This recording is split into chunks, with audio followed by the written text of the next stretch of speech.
Welcome to everyone joining this webinar as we recognize Military Health Awareness Month and Military Appreciation Month. I want to give a very special thank you to our currently serving military members, veterans, family members, caregivers, allies, and our panel members that are joining us today as we discuss military mental health.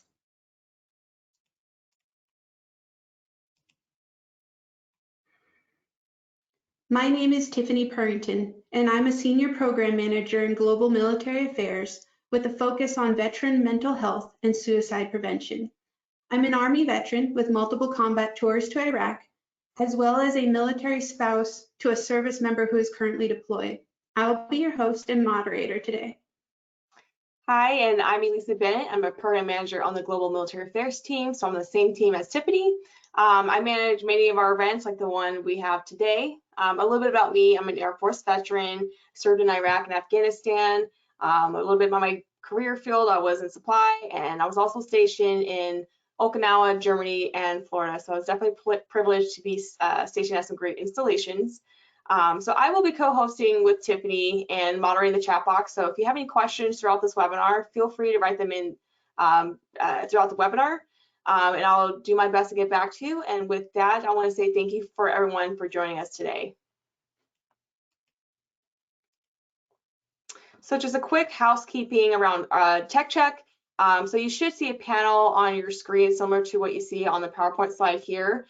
For the most part, it is self-explanatory, but a couple of callouts is I've attached the bios of our panel speakers. So feel free to go ahead and download that if you want to read that in advance prior to our panel speakers launching the webcams. And as I mentioned, I will be moderating the chat box. And so feel free to write your questions now under the questions tab.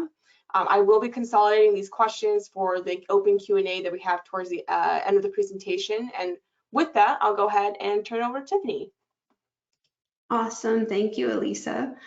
In light of the recent tragic events and all that has gone on in our world over the last couple years, I want to highlight and bring awareness to resources available right now if you or someone you know is in crisis or having emotional distress. Stop Soldier Suicide can be reached at 844-317-1136. Military OneSource and Family Readiness Team can be reached at 800-342-9647.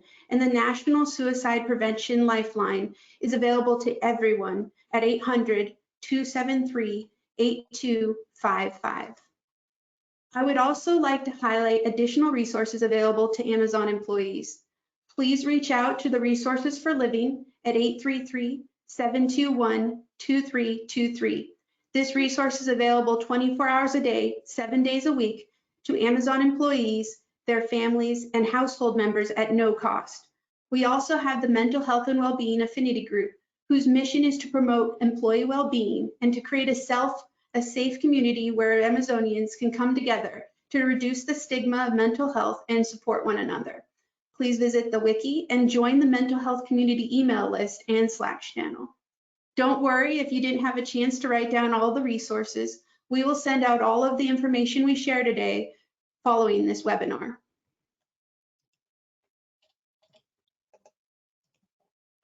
I would like to start by having our panel members introduce themselves. So if you'd like to come on screen, please. Awesome. Let's start with Chuck from Stop Soldier Suicide. Hi, everyone. First, Tiffany and Elisa, thank you so much for having us on board today. This is really a unique event and opportunity for us to have. So I'm Chuck Eastman. I'm the Director of Strategic Partnerships with Stop Soldier Suicide. I've been at Stop Soldier Suicide for a little over 2 years now. I came on early March 2020 as a community affairs manager. As you can all imagine, in about 2 weeks, my community kind of evaporated. So I got creative with my role and developed more of a national outreach to organizations. My primary focus is developing partnerships with organizations that either interact with a lot of veterans that may be at risk for suicide, and then developing that referral partnership, and also finding organizations that that may be able to be a resource for us as we were, for our service model as we refer out to other organizations. A little bit about me: I retired from the Army in 2017. Started out in the Ranger Regiment. Went to flight school mid-2000s, flew Apaches for a few years. and then went to the 160th where I flew A6 Little Birds for the rest of my career. After I retired, I looked around for some meaningful work after a couple of years of working for business development for a large defense contractor. And I learned about Stop Soldier Suicide, and I learned about the statistics behind the problem and what we were doing uniquely that was a unique approach to reducing veteran suicide, and how we were using data to really base our decisions and track the right people to go after. So it's really an honor to work with this organization. I really appreciate your time today. Awesome. Thank you, Chuck. Next is Leah, also joining us from Stop Soldier Suicide. Hello, everyone. My name is Leah Moses, and I'm a licensed professional counselor. I've been in the behavioral health sciences field for over 15 years. I'm also an Army veteran, and I'm a military spouse. I'm very passionate about working with underserved communities, specifically individuals who have experienced adversity and mental health challenges. At Stop Soldier Suicide, I'm a manager in the Wellness Center, so I've had the opportunity to continue working with military personnel and veterans with all branches of service who struggle with some of the challenges that life may throw at us.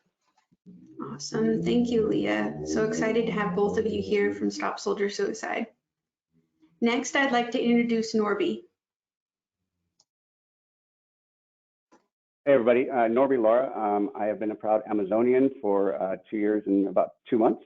I proudly served in the U.S. Army for 11.5 years with deployments to Kuwait, Bosnia, and Iraq. I served as a military policeman, 31 Bravo, and I retired as a sergeant first class. Awesome. Thank you, Norby. And John? Yeah, hello everybody. My name is John Olemo.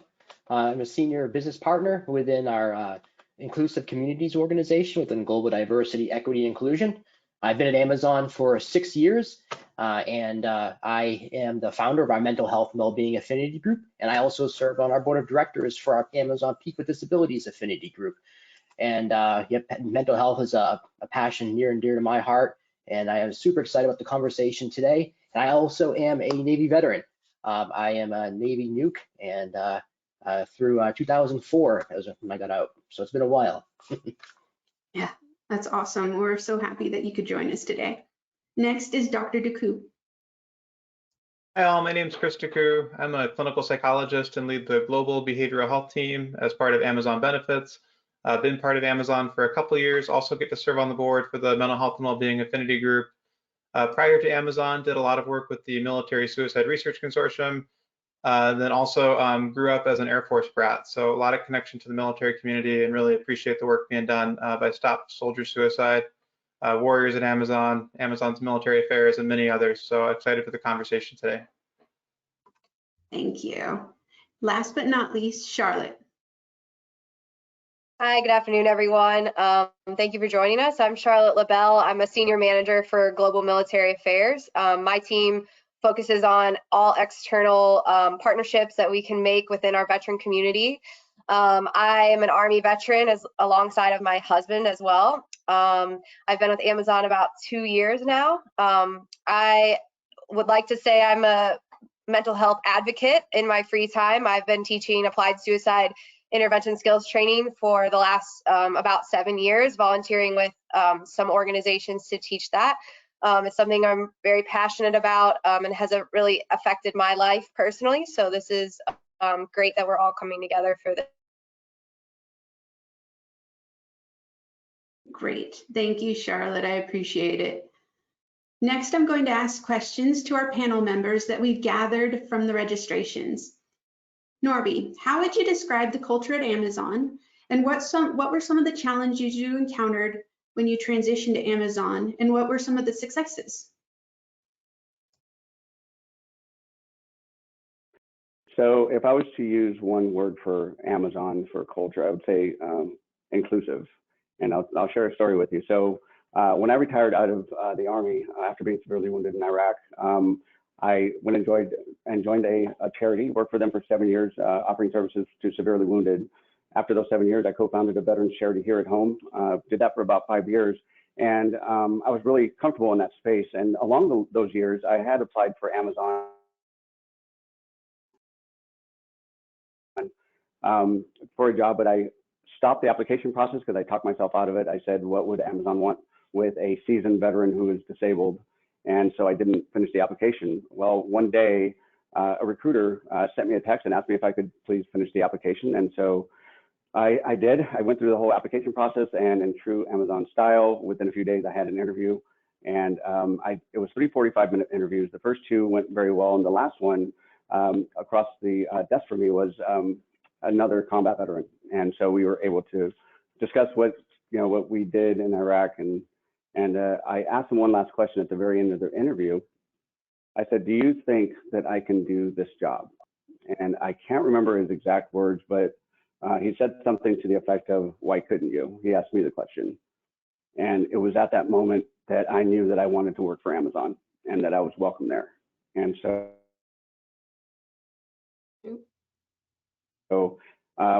one of the challenges for me was really just learning how civilians work and how to lead civilians.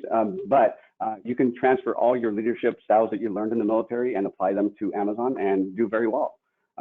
Any business can be learned, but leadership is, you learn to be a good leader and take care of those that you are in charge of, and they will follow you anywhere. So that was one of the great things, one of the challenges I had. And successes is just my career path, having opportunities out there.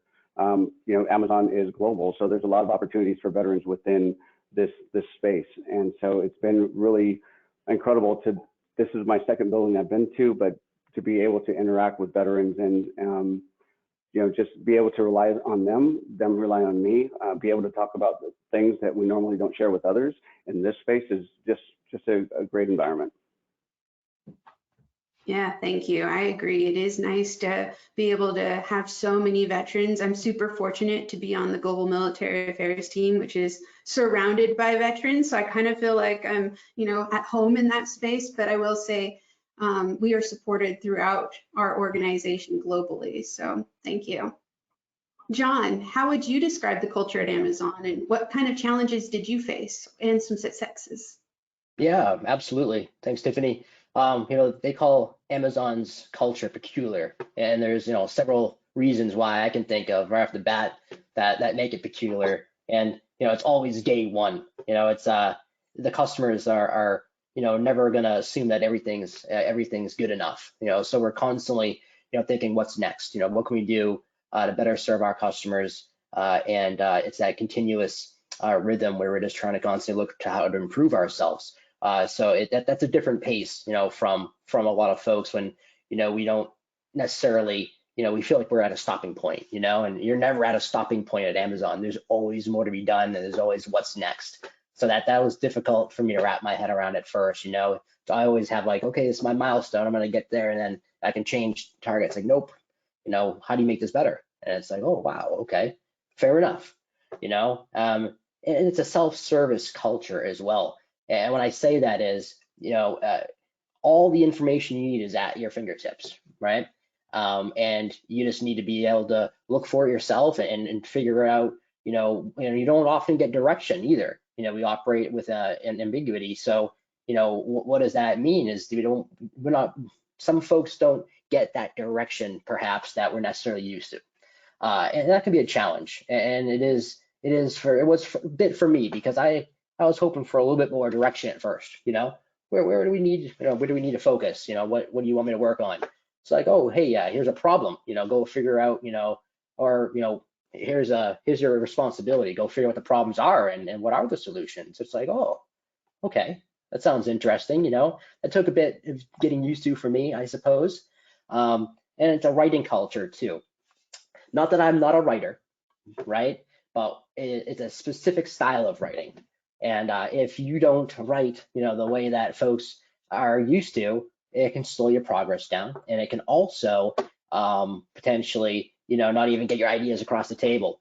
But there is opportunity here. I learned how to, really write well within Amazon, through a lot of different community opportunities, through writing workshops, and I've been complimented my writing today, where that wasn't the case before coming to Amazon. I was criticized for my writing. So, I feel like there's some professional growth there, because of Amazon as well. And, Amazon is just so big, we have to be used to, not always understanding, exactly, how we fit into the bigger picture and be okay with that. But at the same time, when you run into roadblocks where people are doing the same thing as you and be able to, navigate that. So it's an interesting dynamic. But it's a fantastic place to work. We always have those leadership principles as guiding lights, and I practice those in my daily life now. So I think anyone that's an Amazonian can kind of attest to that. But we have community here. We have those affinity groups, which are just great ways to connect with folks at Amazon. And we also have, I personally founded the Mental Health and Wellbeing Affinity Group along with several other individuals. Chris was part of that journey with us. So that's very exciting. So you can take your passions and your think big ideas and turn those into a reality at Amazon. There's not too many places you can say that. So it's an exciting place to work where you can find yourself, like I perhaps may have, and also turn all your passions into realities. So I encourage people to look at Amazon. Yeah. No, thank you, John. I think thinking big is one of our leadership principles, and we definitely, when you do think big, and like you guys did by starting that affinity group, it really does take off because we are so big, which is just amazing to see. So thank you, I appreciate that. Next, I'm going to turn to Chuck. How does Stop Soldier Suicide support the military community? Well, I could probably spend more time than we have here to describe how we support the military community, but I'm going to flip it over to Leah for initial kind of introduction for how we support our customers, and then I'll cap it off with a kind of a peculiar project that we got going on right now that we're excited to announce a new partnership with AWS. Awesome. Go ahead, Leah. All right, so we receive requests from individuals 3 different ways. So 1, you can go to our website at stopsoldiersuicide.org and fill out a request. 2, if you're on social media, you can fill out a request on Facebook, or you can call our direct number, which I believe Tiffany put on the PowerPoint earlier. Within 15 minutes of filling out that request, somebody from Vets for Warriors will call you. And those consultants are basically just kind of triaging and doing just a brief assessment to determine if there's like crisis needs that are needed right there in the moment, and they'll get you connected with the correct individual. After that, within 24 hours, our scheduling specialist will contact you and we'll schedule an intake appointment with one of our wellness coordinators. During the intake appointment with the wellness coordinator, they'll conduct a one-on-one assessment via telephone. The assessment is called the CASE approach, so it's the chronological assessment of suicide events, and then they gather a lot of demographic information. We have 2 treatment tracks that an individual could possibly participate. So it's CAMS, that's the collaborative approach to managing suicide risk, and wellness coordination. Both of these tracks, you'll meet with the wellness coordinator at minimum at least 1 time a week for sessions. Depending upon your need, we might develop a crisis intervention plan. We also have a resourcing team. So with our resourcing team, they're individuals who go out and find resources in specific communities that are specific towards veterans. And so our wellness coordinators, they'll put in a resourcing request. It usually takes on average 24 to 48 hours for them to get that request back. We can push that timeline if it is an emergency base. They'll give the resourcing request to the wellness coordinator, and they'll connect with the individual, either another telephone appointment, text message, email, whichever communication is preferred by the individual working with. We also offer life coaching. So this is a step down service for our current clients. And so once an individual has been stabilized, their wellness coordinator will talk with them about the life coaching program to get their buy-in, because you have to actively want to be engaged in this program. And then they'll create treatment goals to work in the life coaching program. That's a great synopsis of the services that we offer, Leah. Thanks so much. So earlier I mentioned data and how Stop Soldier Suicide approaches data. And it was really one of the first things that caught my attention about what we were doing differently and how we were doing it. Using data for quantifying how we show improvement over time for our veterans. So one of the treatment modalities, we're able to quantify, we can show improvements over time, or personal wellness index. So when we when we go for grants or funding, whatever, we can show quantifiably this is the results that we have. And I'm in it 2.5 years now, and I mean, it really works. I've referred close friends to our services, and we can say that we've served over 3,500 clients, and we've not lost an active client to suicide. So that's something we're all really proud of. But back to the data piece. So I have an aviation background in the military. And when I was even just learning about the organization and talking to some of the leadership, they were describing this program that they were kind of, thinking about, and they knew they had some opportunities, and they were describing it to me. And I said, oh, that sounds like a black box in an airplane. They all kind of looked at me like, what do you mean? I said, well, prior to the 1950s, if there's an aviation accident and, all on board perished and nobody witnessed it, you're at the best guess of an aviation accident investigator. They can put it back together the best that they can. But it's not as accurate as it is today. Fast forward to today, we have cockpit voice recorders and flight data recorders that recreate the final seconds, minutes, and hours leading up to that crash. You got power settings, you got atmospherics, you got conversations, you have all the GPS navigation, and it is all overlaid and it's stored in this one black box. And with that black box, you're able to recreate, the cause of the accident. But if you apply that to the veteran suicide problem, the black box, it resides in what we all carry around every single day, and that's your cell phones, tablets, and devices. So what we're doing, we're very excited to be partnered with AWS in this project, is that we're taking commonly used practices for digital forensics for any of the other organizations, whether in DoD or DOJ, that's able to pull all the data off of a phone. And we're able to upload that into a data cloud, and using AWS's machine learning and AI, we're able to then recreate the final seconds, minutes, months, and year of a veteran that's died by suicide. So we have a data acquisition team that works very closely with the families, because for many of these families, these devices are like a shrine. It's the last thing that they remember of their loved one.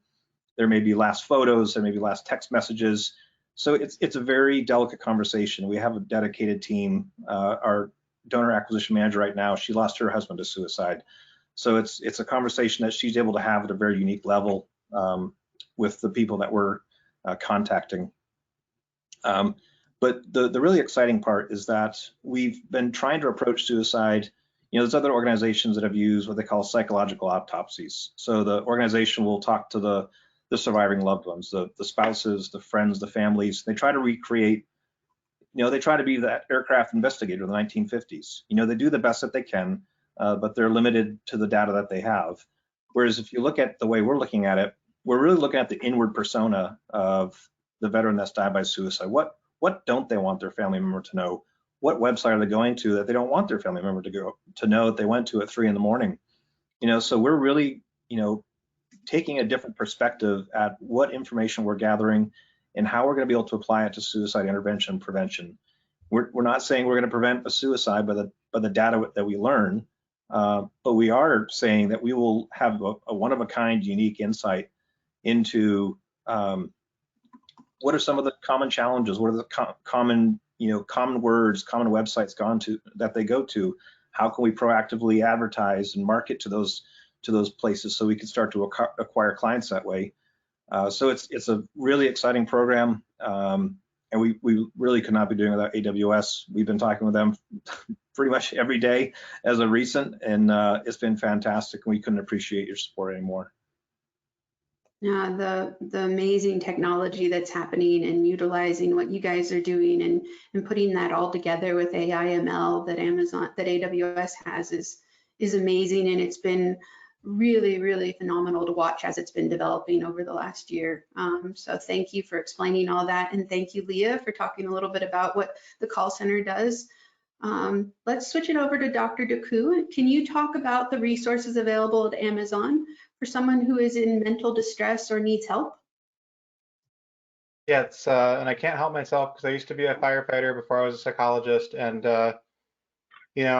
if we were to try and prevent house fires by predicting which houses would burn down and parking a fire truck in front of those, this would be a terrible strategy. It wouldn't work, right?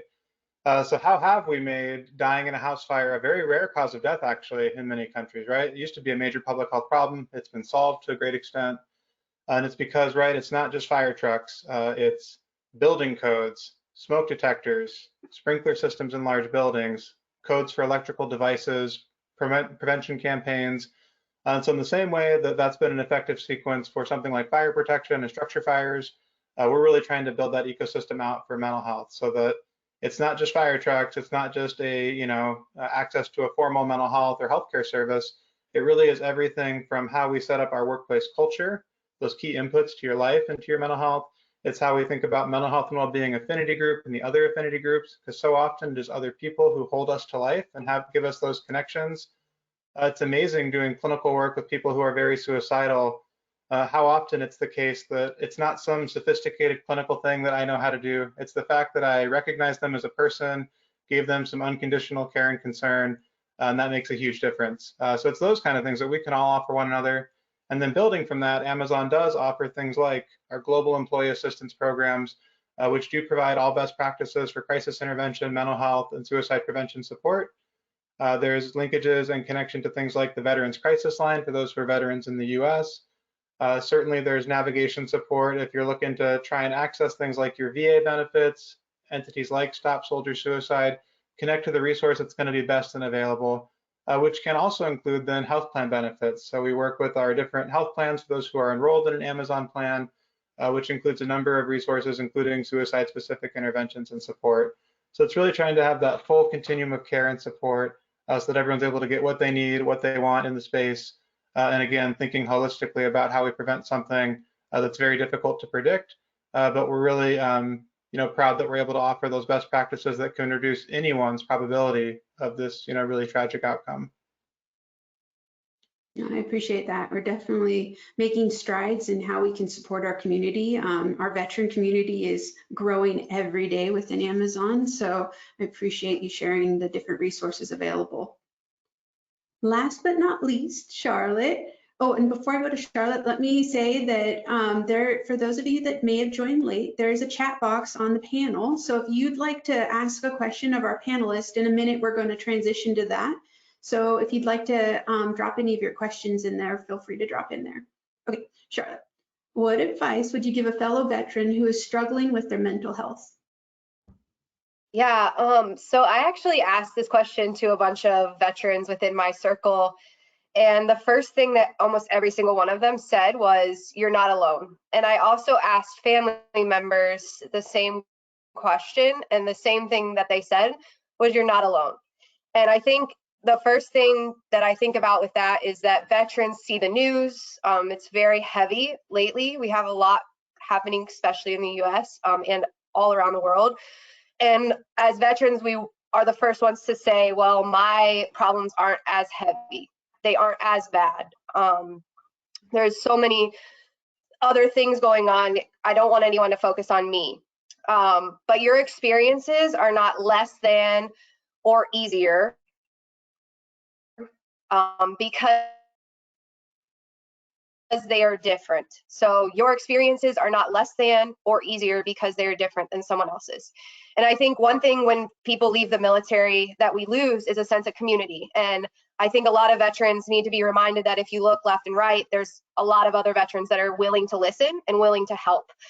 Because we all need community, no matter where we go in the military or outside of the military.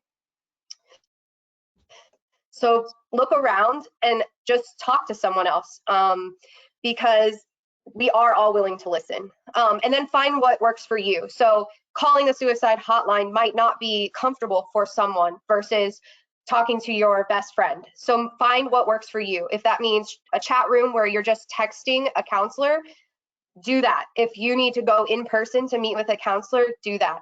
And then another thing is to not be stubborn. So my husband is also a veteran, and we are very different in expressing emotion. My husband is very inward. He's a combat veteran, doesn't want to share those kind of emotions outwardly, and I work with mental health every day, so it's something I'm used to talking about. So recognize that people share their feelings differently, but then also don't be stubborn. Don't be the one that's too prideful to get help. because it doesn't make you less brave or less courageous to hold everything in. And then the last thing I wanted to really say is, don't forget that every veteran has a family that was along the journey for them and with them. And military spouses don't necessarily have all of the resources that veterans have. So make sure you're looking at your military spouses and saying, I recognize that you also went through this journey as well. And if you need help, we're here for you.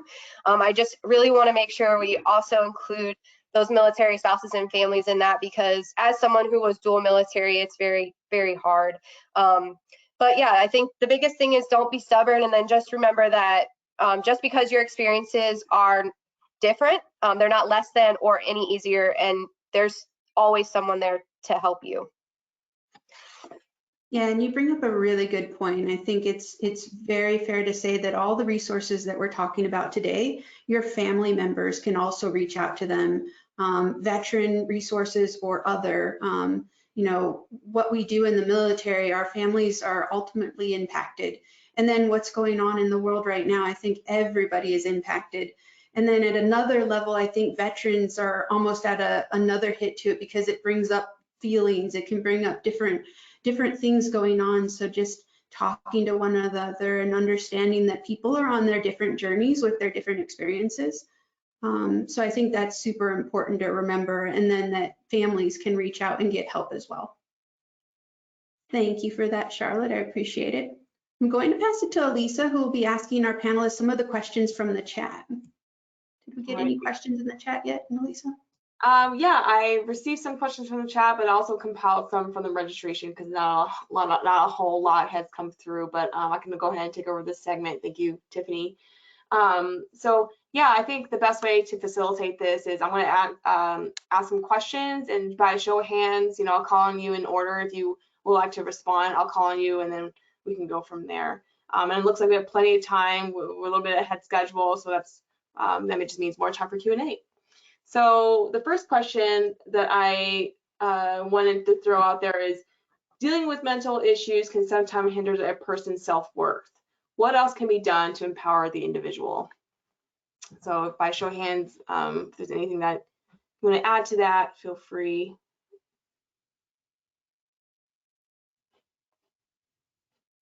Okay, so I'll go ahead and call on Charlotte. So first I would say that a lot of around mental health is that person struggling to find themselves again. Maybe something is burdening them in a way that they're unable to look past it. So helping them to discover something that they love, or figure out what that one thing is that's keeping them alive, is probably like your best option to get them set on the right track. So if they were planning a trip to Europe and that's something you've heard them talk about before, maybe that's something that can give them hope to redirect their attitude past the fog of what they're thinking. And I think that can give someone newfound confidence in saying, oh yeah, you're right, I did have this goal or this trip planned, and that is something that I was looking forward to, and just redirect.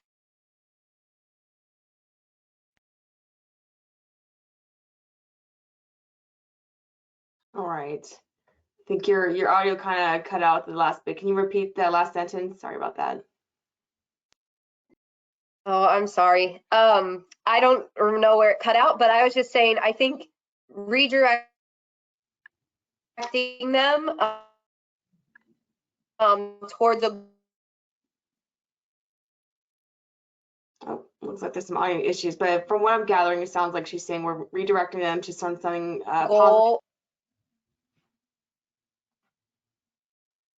All right, so it looks like she's stuck there, frozen, but no worries. I think we're used to that now these days with technology, but I'll go ahead and call on John to add to that. Yeah, thanks, Elise. You know, I think community is just such a big part of things. You know, knowing that you're not alone, being able to connect with individuals that have walked a similar path, that you can actually talk to honestly and openly about what you went through, is just so important. And you know, I think that removes a lot of the shame and guilt that individuals might feel, you know, going through these issues, and the almost you know, PTSD that you can almost experience thereafter, you know, and having to rebuild and walk through and create new, you know, create new paths forward. But, you know, it's so much easier to walk, you know, alongside other people than alone. And it can get dark really quick, you know, alone. So, you know, me personally in my own, you know, recovery plan, you know, I have check-ins with people about, you know, certain topics. I always have folks to go to talk about certain things. And I think that's a big part of being able to, you know, overcome those mental health issues on a regular basis. Is, you know, that's it. Yeah. All right, and now, oh, Leah, was that a hand or?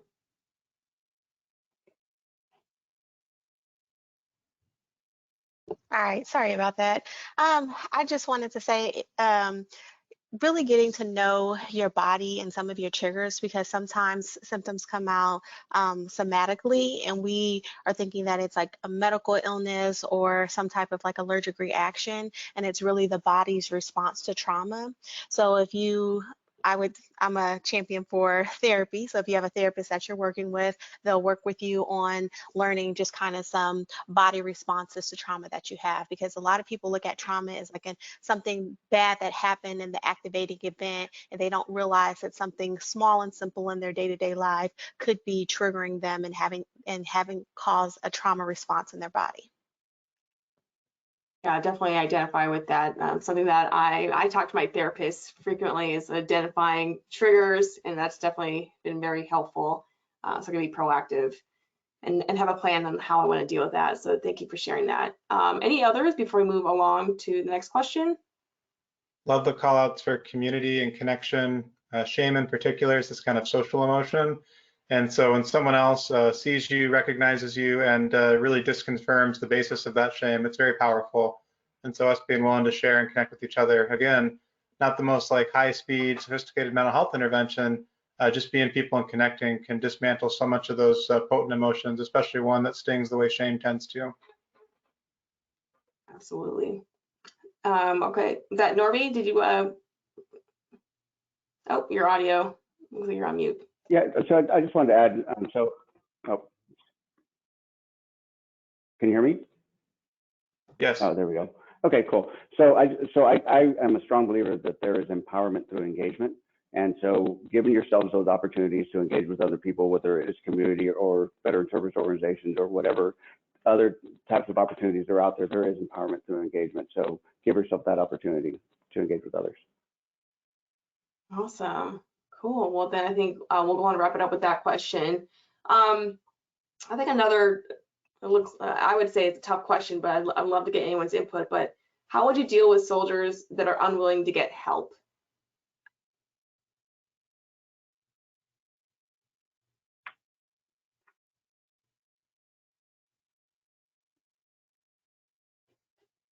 Any takers for that one? You know, this one I think comes up a lot in the broader mental health world. What do I do for someone I really care about who doesn't want help, who won't receive help? I can clearly see they need help, at least from what I can see. I think the general guidance here is, you know, make sure someone knows that you love them, you care about them, you want the best for them, and you are ready and waiting to support them whenever they're ready to get help. Because you really can't force people to get help. Now, of course, if someone says they're going to hurt or kill themselves or someone else, then you do need to take action to, you know, help everyone be safe. But notwithstanding that immediate risk, it is about, you know, unconditional care and concern, being ready and willing to support. And for those who are on that journey where maybe it's been very difficult watching, you know, maybe even someone's life fall apart as they try and find the right way to get help, there's a wonderful, you know, number of wonderful organizations, things like the National Alliance for Mental Illness, certainly orgs focused on the needs of veterans and service members who can support families as they go on that journey and make sure that you have the support you need, because it can be brutal. And I speak with feeling, having gone on this journey with family members, it can be brutal to stand by and feel like there's nothing you can do. But there's a lot you can do. Caring about someone, being ready and waiting to be there for them is a tremendous thing and makes a big difference, even if it takes a while. Awesome. I love that response. Any others? Otherwise, I'll move on to the next question. Okay, Yeah. John. Yeah, I was gonna just add to that. You know, lead by example. You know, practice. You know, what you would want the person, you know, to take advantage of those resources for yourself, and talk about it. You know, open the door for them and take those subtle opportunities to open the door. And when the time is ready, you've kind of laid some groundwork for the individual, perhaps. Yeah, thank you. Awesome. And Norby? Oh, it looks like you're on mute. So one of the, for some reason it keeps coming in and out, but can you hear me now? Yes. Yeah, there we go. Okay, cool. So one of the tools that I used to use when I would work with veterans was I would ask them to check on me, so it wouldn't feel like I was checking on them. And so we would set up times when we would, what I would say, if you don't hear from me, do me a favor and just check in on me, because sometimes I'm not doing too well.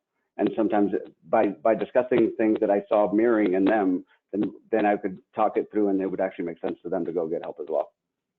Wow, I love that strategy. That's smart, and I think could be very effective for sure. Any others? Chuck? I guess the last thing I'd say, if there is somebody that has taken the steps to reach out to us, we say often we meet them where they are. Not everybody is ready for a therapist. Not everybody is ready for counseling. If they just want peer-to-peer support, we connect them with the right peer-to-peer services. If they're ready to jump in with both feet, then we're ready for them. And we try to meet them on the timeline for when they want our services. Even when they're no longer a client of ours, they can always come back. Like when Afghanistan fell last year, we had almost 30 previous clients come back to become clients of ours again, because as I'm sure many of you know, that was very traumatic for the veteran community. But just meeting them where they are, understanding, and just trying to be on the same page that they are. All right, beautifully said. All right, we'll go ahead and go to the next question. I think this is more so for our people managers. We did have an influx of people managers register for this event. And so the question that came through is, how can I build my team and effectively get people help? And so I think maybe the emphasis is, how do I effectively build my team and create that inclusive and helpful environment? And so I'd love to get anyone's feedback. Okay, go on, Charlotte. Hopefully you can hear me. My internet, we have a big storm here. So I was an operations manager and a senior operations manager before I went over to this role with Global Military Affairs. But I also obviously manage people within the military. And I think the biggest, most important thing is to earn trust immediately. And that starts with being an empathetic leader that's willing to listen. And I think just no matter what it is, taking the time to listen to your people about anything, their problems, their dog, what their kids are doing at school, even if you just are nodding and smiling and earning that trust and listening, that will start setting the groundwork for your team to be willing to come to each other and talk about hard things. So you really have to set that groundwork within your team. But I also would highly recommend any person that's a people manager to get training, get any training that you can. Go to Stop Soldier Suicides training, go to whatever training to understand the thoughts and the process of someone that is suicidal, or who is thinking about suicide, or even just having the right verbiage to talk people through this will help you feel more comfortable as a leader. So having that toolkit in your back pocket, just like you do for everything else, will make you feel more comfortable, and your team will know that you're someone that they can come to because you're prepared. So I think we train for everything. So training for something like this and having that in your back pocket will make you feel more confident when the time comes that you have to have a tough conversation. All right, and Norby? Oh, looks like, oh, go ahead. So I believe that leadership is about relationships. So providing purpose, direction, and motivation is leadership, but it's also about the relationship. So when I'm going to interact with my associates, I ask them how they're doing with my laptop closed first, and then I will open my laptop after we've had our discussion, and I will let them know how they're doing as far as metrics go, right? So I want to establish that relationship. I want to talk to them first, see how they're doing, be honest about listening to them, right? And not just listening just to answer really quick, but to listen and hear them out, to ask them how their weekend was, ask them how their kids are doing, how their vacation was, things of that nature first, so it's more personable, and then we'll talk about the business stuff. And if we do that, then we give them the opportunity to talk about something that might be on their mind. There's some situations that I've encountered in which I was able to put folks in like battered women shelters, things of that nature, but that only came from conversations that I had with them, and I was patient with them when they were talking with me.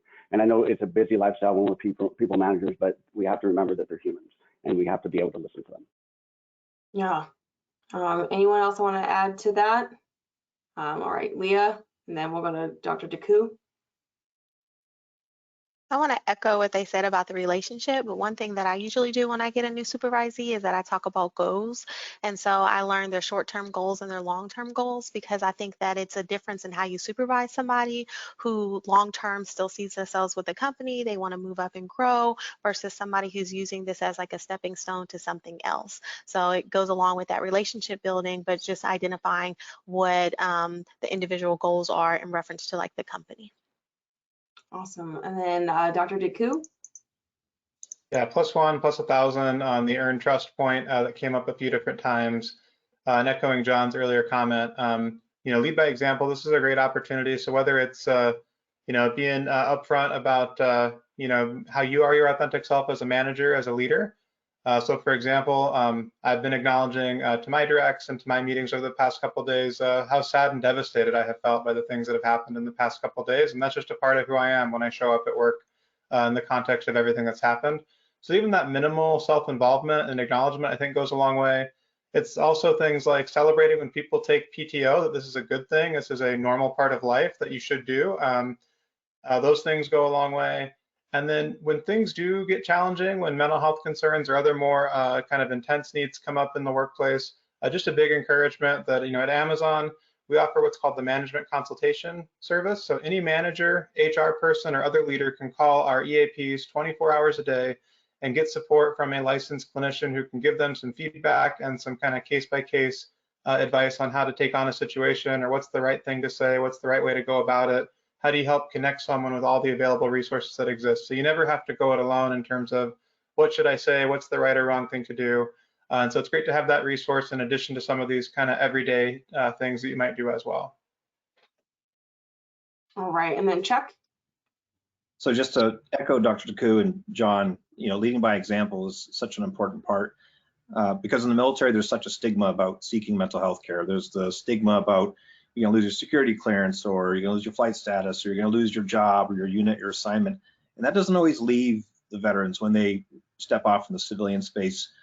So I am encouraged to see, on active duty, there's been a bit of a shift in the past 2 years on reducing some of that stigma, and some of the high ranking individuals that are able to, bravely stand up and say, yeah, I had some issues and I got help for it. And look at me, I still have my job, I still have my clearance. So to take that and to extend it into the civilian world, if you're in a leadership position, just like John said, being that beacon of hope and being a leader for the people underneath your team, that's like, hey, the saying is beat to death, but it's okay not to be okay. I mean, we're humans, we're all experience different facets of life, and we all react to it differently. So just being there for each other and, acknowledging that it's okay not to be 100% all the time. 100%. All right. So we'll go. Oh, did you raise your hand again, Leah? Oh, never mind. All right, cool. So the next question I have is, we mentioned trainings. So I guess I did get a question around, what are some trainings, whether it's Amazon side of the house or Stop Soldier Suicide or events and gatherings that can help support, someone that's in crisis or help people managers deal with that situation. Dr. Deku? So at Amazon, we have some awesome educational resources. We have a mental health awareness forum that we've created to be Amazonian and peculiar in all the best ways to help managers, HR, and frankly, any employee know what to do and how to respond when a mental health concern arises at work. That's backed up again by that on-demand 24/7 clinical support. So we never want someone to feel like they have to become a mental health clinician when these concerns come up. That can be a very lonely and challenging place to be. And so it's really signposting, accessing those resources that exist where you can talk to a trained clinician and have those immediate crisis intervention options on call 24/7. In addition to that, any Amazon manager can connect with our team and the EAP to request bespoke training for their org or team specific needs, which we have the mechanisms through our, again, our employee assistance programs, where pretty much any topic you would think of that might be helpful to know something about, they can either deploy an existing training or they can develop something for you that's bespoke. So a lot of flexibility there, great opportunities, and always available to talk to folks more who want to learn more and figure out how to do that. Fantastic. All right, anyone else? Charlotte? Looks like you're freezing up again. Oh. Yeah, I would just offer, if you're looking for something outside of Amazon, or has a ton of different trainings that you can do. A lot of the American Foundation for Suicide Prevention organizations, which are in every single state, have trainings that they provide for free or for low cost that you can go attend. A lot of the LivingWorks training is really interactive, so it's something that you can actually practice saying, are you thinking about suicide? And I think that's one of the scariest things that you have to do when you're a caregiver is say, are you thinking about suicide, or actually say the word out loud. So having that interactive training is really, really critical for someone if you want to be a helper or a caregiver in our communities. So LivingWorks Education, American Foundation for Suicide Prevention does a ton of trainings in partnership with them.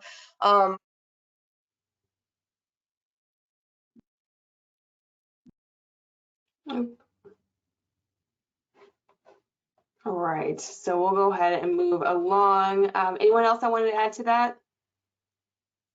Charlotte prompted me. So the American Foundation for Suicide Prevention, they're actually partnered up with our EAP in the United States. So anyone in the United States can take the Talk Saves Lives training, which is self-guided and available on demand on the RFL website. So it's a great resource, and thank you, Charlotte, for the prompt. All right, so another question that has come up is, how does seeking help affect one's career? So that's come up several times, and just want to discuss, what does the support look like at Amazon for those who are seeking help?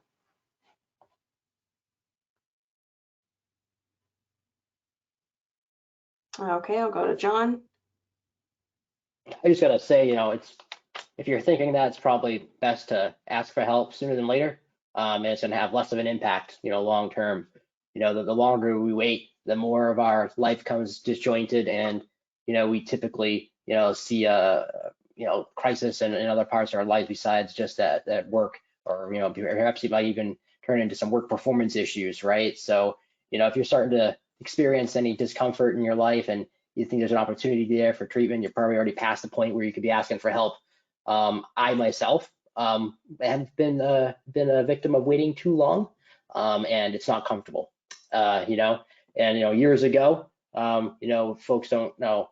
I never even talk about my feelings at work, and I didn't talk to my friends about my feelings. I didn't really even understand how to talk about my feelings. So never mind where to reach out for help.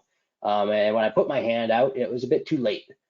So there was probably more impact to career and adjusting back to life thereafter I seeked treatment. But it doesn't have to be like that. And the sooner we ask for help, and the more ingrained we are with community, and are talking about what's going on in our lives, the more the better ability we're going to have to understand, hey, when do I need to pull some levers, and doing that at a time where it's not going to be as much disruptive as it could be. So I encourage you to talk about your feelings. I do it too frequently now. I almost go into conversations, talking about my feelings, and it probably makes people uncomfortable. But you know what? That's who I am, and it's always who I've been. I just didn't know that. So, Yeah, I also wanted to add too, just Amazon has a leave of absence policy, and so if you need help, talk to your manager about taking that time off. They're very gracious as far as giving that time off when you need it. I took about 6 months off and had Amazon help pay the majority of my salary while I was seeking help. So that was definitely beneficial and came in handy. And so for those who are wondering, does Amazon support? They absolutely do. So with we have about 1 minute left. I did want to open up just any last remarks from anyone, before we turn it over to Tiffany and sign out. And so I'll go ahead and turn it over to Norby.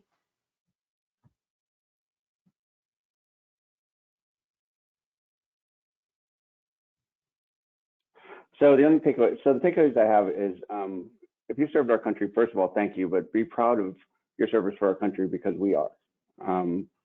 But keep looking forward in your path, and ask for help if you need it. Please ask for help.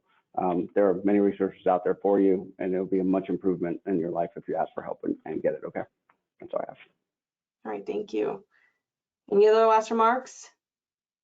Any thanks to all who shared during this call. Again, I think those lived experiences are powerful antidotes to shame. So thank you for that. And just echo Norby's comments. Thanks to all those who have served, who have guarded the rest of us while we sleep. It means the world. And so a tremendous asset to the world then and now. And so really great to be a part of a company that supports service members, veterans, and their families the way that Amazon does. All right, and then I saw Chuck. I saw you raise your hand. I just wanted to say I was super impressed with Amazon and your culture for embracing mental health, and just having the openness to talk about it and just leaning into it and embracing it for what it is. It's really impressive. Awesome. All right, well, thank you, everyone. It looks like we have Tiffany back on. And so I'll go ahead and turn it over to you, Tiffany. Awesome. Thank you, Elisa. I appreciate it. And a big thank you to all our panelists. My hope is that we will continue to have these critical discussions about our mental health and well-being. So I appreciate it very much. Here are just a few ways that you can stay connected with us. You can also email my team at militaryaffairs@amazon.com. And in closing, I would like to remind everybody to be kind to yourself and always remember you are not alone.